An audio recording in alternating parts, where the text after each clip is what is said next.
En Lucas capítulo 10, versículo 16, el Señor dice a sus apóstoles, a los primeros ministros, a sus primeros obispos, el Señor dice: el que les escucha a ustedes, me escucha a mí.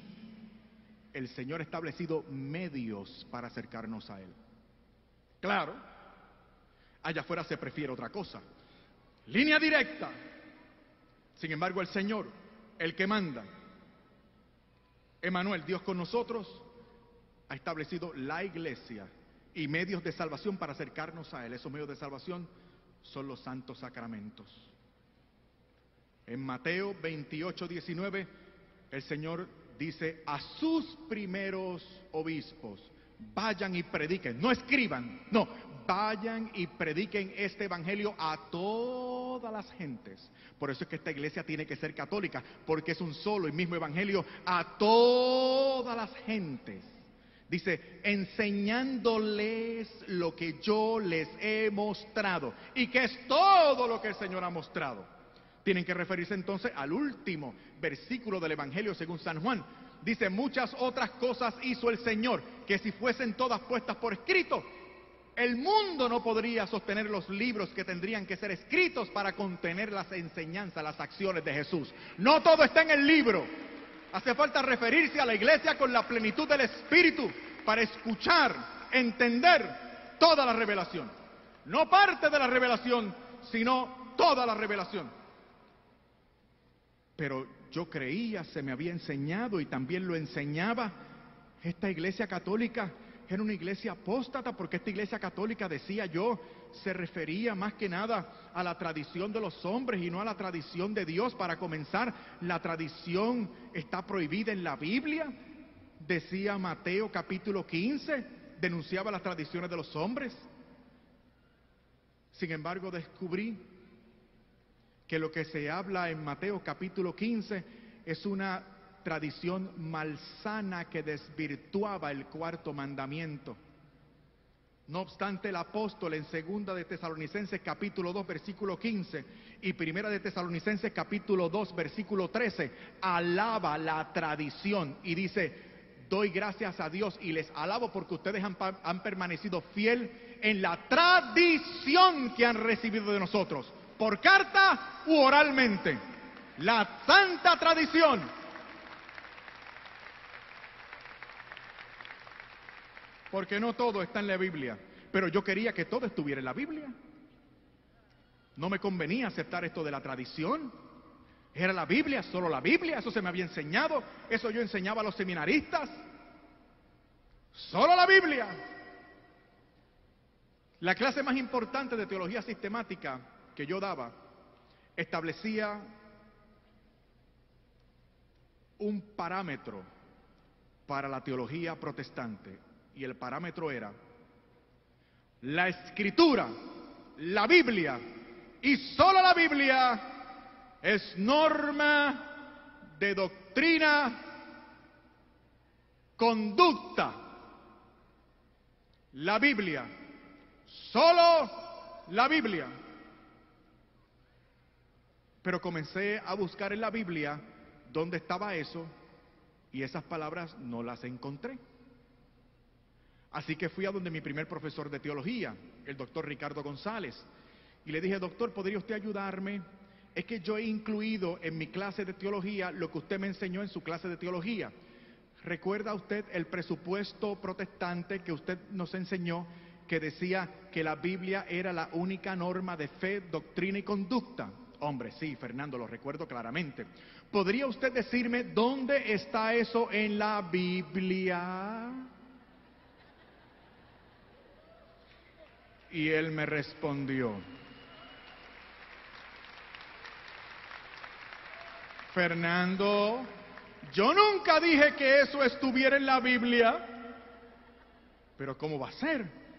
El presupuesto protestante más importante, del cual deriva toda nuestra doctrina, nuestra fe y nuestras acusaciones a la Iglesia Católica, resulta que no es bíblico.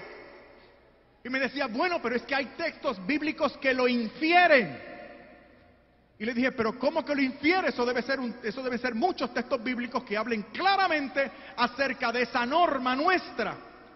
Y decía, no, pero hay textos que lo infieren. Y yo, pero ¿cómo que lo infieren? Eso mismo le señalamos nosotros a los católicos, que se atienen a textos bíblicos que infieren y no hablan claro.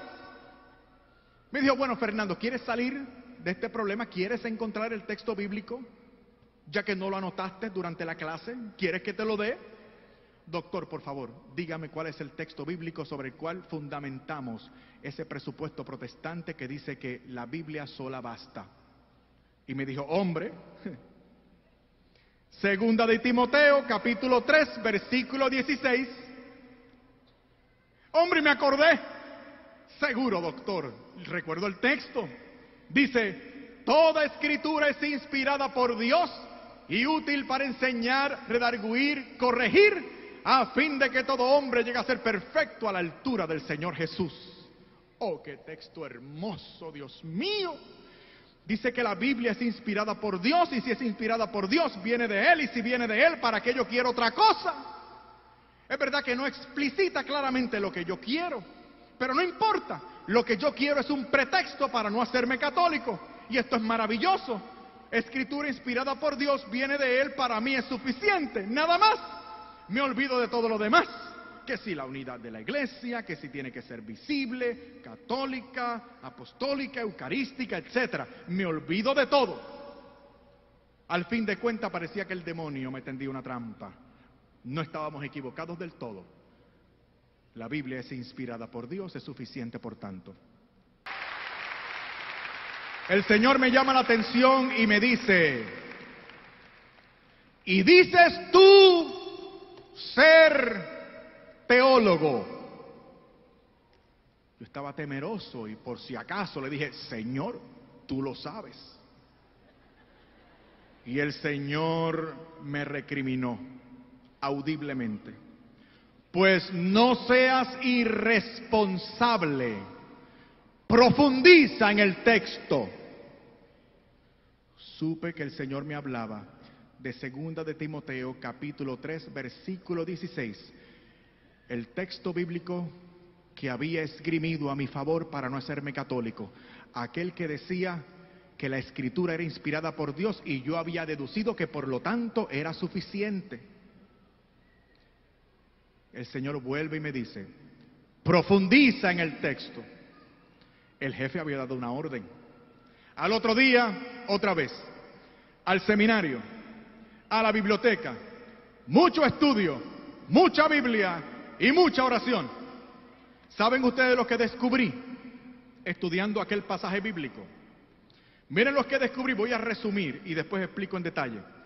Descubrí a partir de ese día que no es posible encontrar en la Biblia una oración o una palabra, una coma, un punto que justamente interpretados contradigan la excelencia y la doctrina de esta Santa Iglesia Católica. Descubrí que esta es la iglesia de la Biblia y que no hay en la Biblia nada que contradiga la excelencia y la doctrina de esta Santa Iglesia Católica. Nada.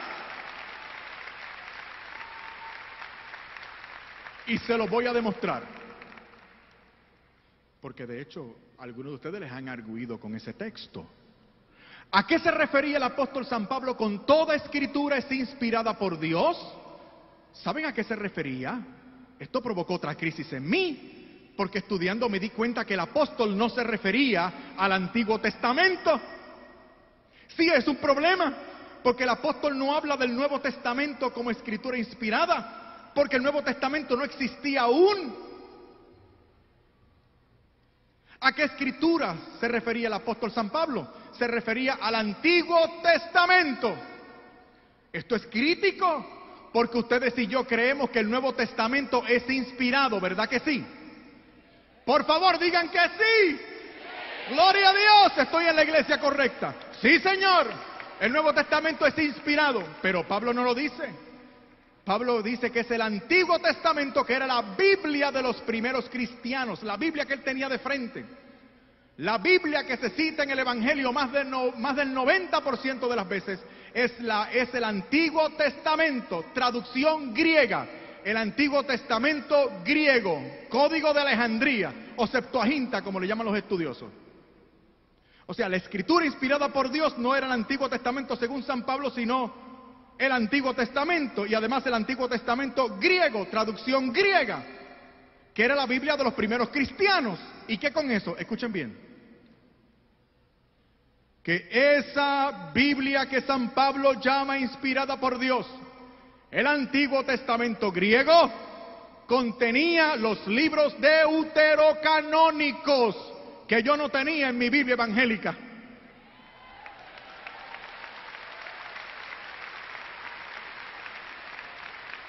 Ahora el texto que yo arguí a mi favor para no hacerme católico se vertía en mi contra para señalarme a la única iglesia que sí ha perseverado toda la vida en la enseñanza, en la instrucción de que esos 7 libros son divinamente inspirados. Y entonces viene la otra parte de la crisis. Me cuestionaba yo mismo, Señor, con razón yo no creo que pueda interceder por mis familiares difuntos después de muertos. Si lo hemos sacado de la Biblia, estaba en 2 de Macabeos, capítulo 2, versículo 46. Con razón yo no creo que pueda gozar del favor de los santos y los ángeles del cielo a mi favor. Si lo hemos sacado de la Biblia, estaba en Tobías 12, 12. Además de 2 de Macabeos, capítulo 15, Jeremías, capítulo 15, versículo 1, Apocalipsis, capítulo 5, versículo 8, y capítulo 8, versículos 3 y 4. Señoras y señores, esta es la iglesia de la Biblia.